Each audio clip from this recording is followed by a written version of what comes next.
Salut mes bien-aimés. Je viens vous parler de cette affaire abominable. Il s'agit du président Macron et son épouse Brigitte Macron. Il y a des indices et des faits qui confirment. Et les gens n'en parlent pas. Il y a un silence radio sur cette affaire. Ce couple abominable, il s'agit d'une transaction de sexe que ce n'est pas une condamnation du monde, qu'on condamne son prochain ou il n'y a pas la liberté d'expression. Je me présente, je suis missionnaire qui défend les intérêts du royaume et des actes sociaux. Bien, mais je viens vous en parler. Oui, vous faire écouter une audio d'une émission un investigateur a fait ses recherches pendant 3 ans et il est venu parler publiquement. Et des rumeurs que sorties. Il y a aussi une dame journaliste nommée Candace Weiss, une proche de Donald Trump, qui fait aussi des publications en abordant ce sujet qu'il s'agit que la première dame française est étrangère. Bon, bien aimé, je viens vous parler de ça aujourd'hui en tant que missionnaire qui défend les intérêts du royaume. Pour bien vous alerter, il parle aussi aux membres du corps de Christ qui se retrouvent en France qu'une histoire assez grave, abominable est au cœur de vos églises et personne n'en parle. Je vous fais écouter la journaliste et l'investigateur et je vais continuer à vous en parler. Bien aimé, c'est décevant. Nous l'écoutons.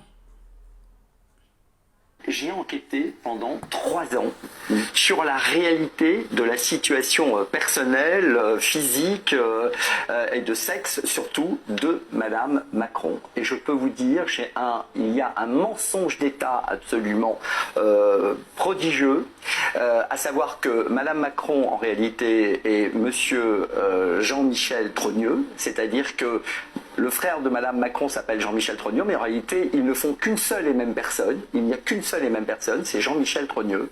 Et en réalité, elle dit qu'elle est née en 1953.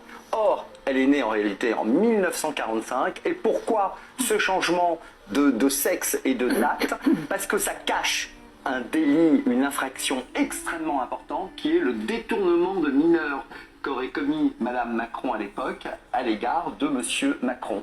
C'est-à-dire qu'elle était beaucoup plus âgée, et donc ce délit, ce mensonge d'État, qui serait couvert par la politique, par tout le monde, est quelque chose qu'elle veut dénoncer. Et elle dit, avec force d'État, donc elle s'est inventé un passé familial qui n'existe pas, elle s'est inventé un mariage avec un homme et 3 enfants. Or cet homme, j'ai fait une enquête auprès de l'état civil d'Amiens, cet homme n'existe pas. Il s'appelle André-Louis Ozière, eh bien il n'existe pas. Il n'est pas le père des 3 enfants, c'est elle qui est le père des 3 enfants. Donc et ça, elle le fait vraiment pendant 4 heures. 4 heures, elles discutent ensemble.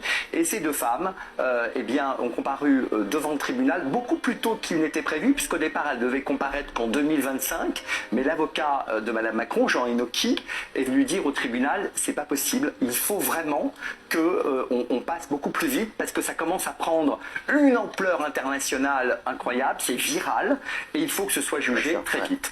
Et là, devant le tribunal, tenez-vous bien, ce qui a été demandé d'abord, parce qu'on a tout fait pour retarder ce procès, comme on peut le faire parfois avec succès, il a été demandé notamment à ce que tous les magistrats soient récusés.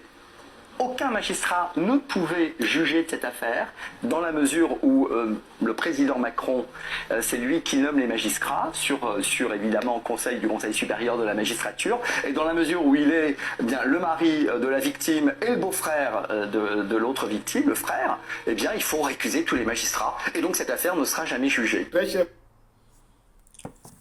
Voilà l'influence de Macron au cœur de la justice française. Et vous, les élus de Dieu, les ministres de Dieu, quel est votre silence? Quelle est votre influence en France? Il s'agit d'un scandale mondial. Il s'agit d'une abomination devant Dieu et devant les hommes. Et vous, pasteur Ivan, vous prenez les terrains du gouvernement français, comme la mère vous a donné, ou fait un terrain pour construire l'église. Et le Dieu que vous avez construit l'église est bafouillé en France. Qu'est-ce que vous en faites? Vous allez partir prier. Bien aimé, c'est dommage. Moi, en tant que missionnaire, et quelqu'un qui voit, qui a de Dieu, le discernement, moi, la femme, Madame Macron, là, physiquement, tu la vois, tu sais que c'est un homme. Maintenant, là, ce que va indexer et ce que est désolant de tout ça, là, c'est le mensonge et le camouflage qu'ils ont fait aux gens d'acheter un homme à une femme. Tout le monde est libre de faire de son corps ce qu'il veut. Mais il s'agit de la tête d'un pays. On dit que Dieu établit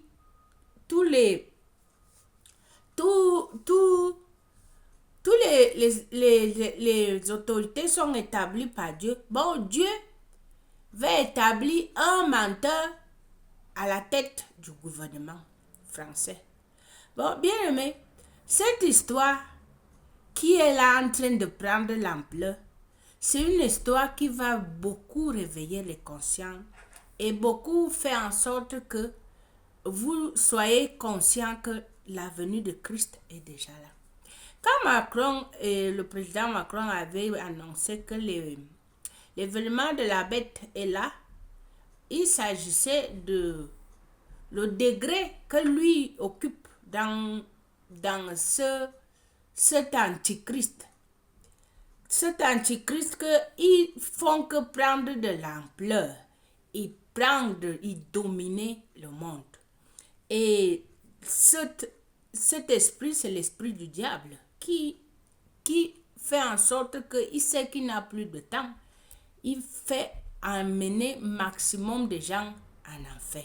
Il nous fait vivre, nous tous, les gens qui ne se lèvent pas, qui ne se positionnent pas pour défendre les intérêts du royaume, pour défendre l'honneur de Christ qui est mort à la croix pour nous sauver, pour bannir ces actes abominables, pour que nous soyons la lumière auprès de ces ténèbres. Mais nous faisons que contenter des miettes, des postes et des cadeaux qu'on nous donne en privé, sans manifester l'amour de Christ, la vérité. Le Seigneur Jésus a dit en Jean 16, verset 6, il dit en Jean 14, verset 6, il dit que lui, Jésus, est le chemin de la vérité et la vie.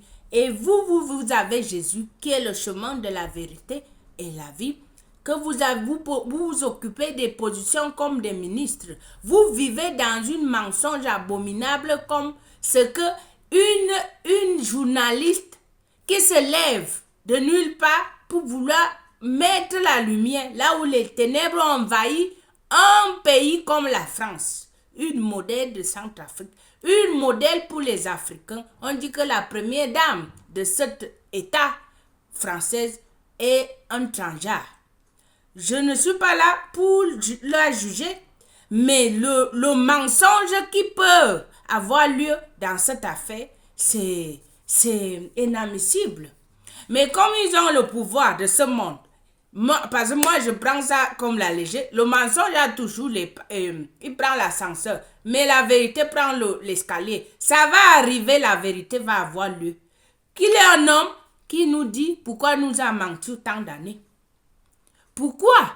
Si tu es libre de changer ton sexe, dis-nous que tu t'appelles Monsieur Macron et Monsieur Creneux, mais viens nous dire que je m'appelle Brigitte et je suis Madame Macron. Ça, c'est du n'importe quoi. Ça, c'est quel modèle, ça, c'est quel exemple que vous voulez donner aux gens? Qu'un homme et un homme peut se marier, c'est une loi qu'on doit respecter, mais vous ne pouvez pas obliger tout le monde de se soumettre à vos choix.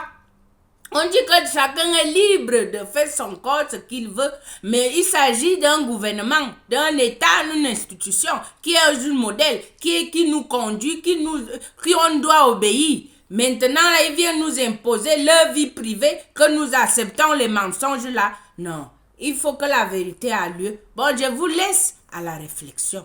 Je vous laisse. Ciao, ciao.